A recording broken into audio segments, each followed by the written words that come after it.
What to do, my beautiful people? Welcome back to Never Shop Alone, your one-stop shop for everything TCG related, okay? And in today's video, we're going to be talking about, yes, you see the title of this video, MetaZoo, the death of MetaZoo, maybe something titled like that. And I'm going to be quite frank with you guys. I have no idea what MetaZoo was or even is. I know it's a TCG, and please forgive my ignorance because I am new to this world. I am new to this industry. So anything that's been happening in the TCG world within the past 6 months, I have no clue about it, okay? I'm not even gonna sit here in front like I know everything. And this is a learning experience, so I've learned what MetaZoo, what it was and what it is. And I did see it when I used to go to the store and buy Pokemon cards and Dragon Ball Z cards and so on and so forth. I would see MetaZoo, but just walk right by it, didn't think anything of it. So now, since I am now in this industry and a very popular card game that I didn't know nothing about died and is dying, it brings something to my ear and my mind, like I should be paying attention a lot more to what's going on in this industry and in the TCG world, because I am once again an online store owner, so I need to pay attention to the market and the atmosphere of this world. So that's what this video is going to be talking about, okay? I watched this guy, my guy Brian PokeNE, okay? Go ahead, check his channel out, link will be down in the description. He made a video and we're just going to touch on some of the topics and some of the things that he said in this video, okay? First off, one, I didn't know MetaZoo was made back in 2020. It's real popular and it's been only a couple of years or something like that. And people were actually really big on this game, and people actually did hate the game as well too. So there's that. It was two sides to coins. Either you liked it or you hated it. From my understanding, I knew nothing about it. Once again, I'm gonna keep saying that I knew nothing about MetaZoo, have nothing against it or anything like that. I just didn't know about it. So the reason I even wanted to talk about this topic is because after watching PokeNE's video, I seen that he compared Disney Lorcana and One Piece to MetaZoo, and that everybody should be cautious when it comes to these two IPs. And he gives his reasons in some of the clips here. And Lorcana fanboys and girls, look at MetaZoo like, oh, what a joke TCG. I can't believe people invested their money in that. While they buy $200 Romance Dawn boxes on TCG Player, thinking that it's going to pay for their retirement or their kids' college. Disney Lorcana investors already got screwed because they don't know how to read a press release. When Disney Lorcana got to like $400, $500 a box, people were still scooping them up and throwing them in the closet until Disney's like, hey guys, remember when we had that press release and we said we were going to print everything to oblivion and that nothing would be worth anything on the secondary market for a while? Yeah, they lost their ass already. It's been like a year.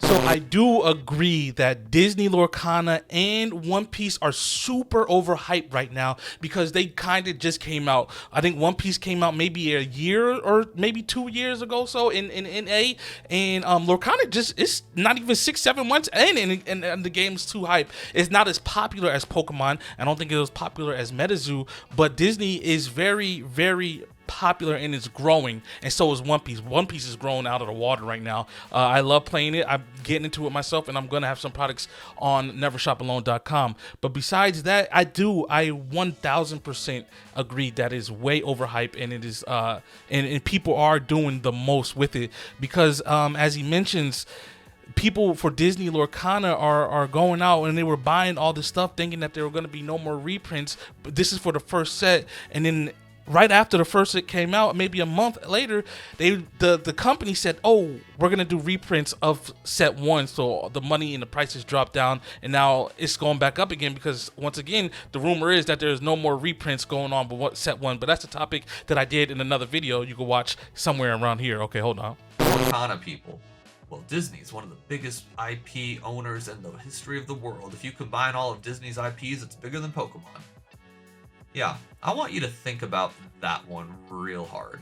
Let me give you 5 seconds here to think why that's a bad thing. Okay, Disney, let's say they're worth $400 billion. Say the Disney IP is worth $400 billion. The card game is probably what, 0.0000000000001% of Disney's net worth, more or less. So do you think Disney really cares if Lorcana is a success or not? And at the end of the day, he makes a fair point because you don't know. Like Lorcana is not making the company any money, not making Disney any money, barely. It's a scratch of the surface, like he said, and I can agree with that, right? They're like how big and massive Disney is. This little card game is not breaking Disney's bank or nothing like that. Now, I will say it is Disney IP, and there's a lot that they can do with the Disney IP, but I don't think they're going to touch with Lorcana, right? Because Disney IP holds a lot of different things, right? We forget it holds Marvel, it has Star Wars, it has all the Disney movies and the Pixar movies that people don't understand. So there is a lot that they can do. They can reach a whole bunch of different audiences, in my opinion, with Disney. So I'm not going to sit here and say, oh my God, Disney is the best thing. Lorcana is going to be here forever, is going to be able to stay because of its IP. No, but I do think they have a better chance of lasting a long time if they do it correctly, if they release a certain amount of cards or different cards and different character type cards. I do think it will last a lot longer than MetaZoo. Mark my words right here. 3 years, three to 4 years, MetaZoo is in. Disney's not even in year one, finished with year one yet. So we got some time to see how this goes. Hopefully this ages well, and then we can go from there. Now, the second thing he says is how One Piece, well, I'll let you watch. One Piece, people. Yeah, One Piece. It's massive. The live action only brought more fans into it. They're redoing the anime, which is going to bring more new fans into it. One Piece as an IP is going to be one of the most powerful IPs in all of entertainment. That's a fact. At least that's what I truly believe. Does that translate to a successful card game? Maybe. The problem is this card game is ran by Bandai. Bandai has had card games for some other very, very powerful IP, including Dragon Ball and Digimon. Now, Dragon Ball and Digimon are not as big as One Piece, but they're pretty damn close. They're huge. Monumental. Again, I keep using that word. And they managed to screw up that secondary market. The games are still very fun. I'm sure people love to play Dragon Ball and love to play Digimon card games, probably. But it's not this, I'm going to retire on this collection that I'm accumulating in my mom and dad's closet. So pretty much, as you said, like One Piece is huge. It's growing. Its massive fan base is growing even bigger. The card game is doing phenomenal. I see tournaments. I see people tweeting and talking about One Piece card game all the time, trying to get these cards, and they're trying to get the 5 gear Luffy manga art card, and it's going up for a lot of money and so on and so forth. The IP is good, but the company behind One Piece, I won't say their names because maybe one day I can get a deal with them and we'll talk about them. But the company behind One Piece, they kind of have a track record of not doing so well. So they have a track record of dropping the ball, if you will. So yeah, so there's that. So that's why he says you shouldn't really rush too much or try to invest too much into One Piece until we see how it is. So go ahead and buy these couple of starter boxes, not starter boxes, but these Romance Dawn boxes and things like that, because it might be valuable. But that's the anything with anything investing, it might be valuable later on. Nobody can tell the future and nobody knows. Now you can read the wave and see if it's going to be, but currently I think Disney Lorcana and I also think One Piece are in good standings right now.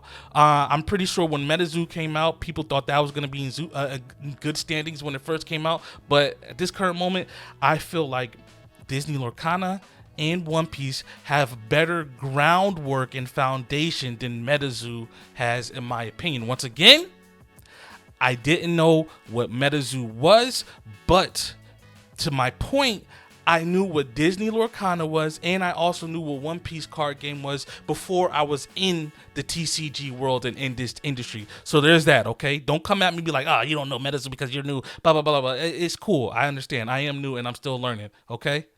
Now, Brian also has this to say about Pokemon, and he has every right to say this because this is his opinion, and I'm here for his opinion, but I kind of disagree with his opinion. You'll hear why in a second. Now, for the Pokemon investors, collectors, business owners, technically that logic should still apply. I should absolutely be looking at my cards and going, MetaZoo was pretty big and it just vanished overnight. Can Pokemon do that? Yeah, absolutely. I'm not going to be hypocritical. I, as a Pokemon business owner, I should be looking at that and going, maybe I'll change my strategy a little bit. Maybe I'll start buying less excess. When a new set comes out, say Temporal Forces, I think I can sell 500 boxes. I always buy 700 boxes and I hold 200 of them in the back, essentially. So maybe that's something I should go, maybe I should only buy 50 more. It's absolutely something that I, as a business owner, should be thinking about. Now, to say that Pokemon can vanish and disappear overnight is very true. It can't just be like gone and stop printing cards, but I do believe Pokemon is not going anywhere, right? As a business standpoint, I understand what you're saying, Brian. I do get like you just have to be wary that it can happen, but Pokemon, I don't think it's happened. They're coming out with new shows all the time, new games all the time, new cards. There's a whole Pokemon is probably maybe other than Magic and maybe Yu-Gi-Oh, it's like one of the only top TCGs out there, right? Let me know down in the comments if I'm wrong. And Pokemon's been going strong for 30 years or whatever, however many years it's been going for, and I don't see it going anywhere anytime soon, okay? Brian, I just disagree with that point, but great video, and very informative, and I learned some more stuff about my industry that I'm in currently now, thanks to your help. But yeah, go ahead, check his video out. I don't want to keep too much of your time. Let me know if you played MetaZoo, or if you knew about MetaZoo before it died, or let me know also if you're going to be buying up MetaZoo products thinking the prices are going to go up. I'm just going to stay away from it, keep my hands off of it, not touch it, and just watch how it affects the market and what happens in the future to MetaZoo. Go ahead and subscribe to the channel because my name is Mars and we do this all the goddamn time. Once again, this is Never Shop Alone, your one place stop for everything TCG related. I don't know why I paused like that. Was it a dramatic effect? I don't know. I'll catch you guys in the next video. I'm out of here. Peace.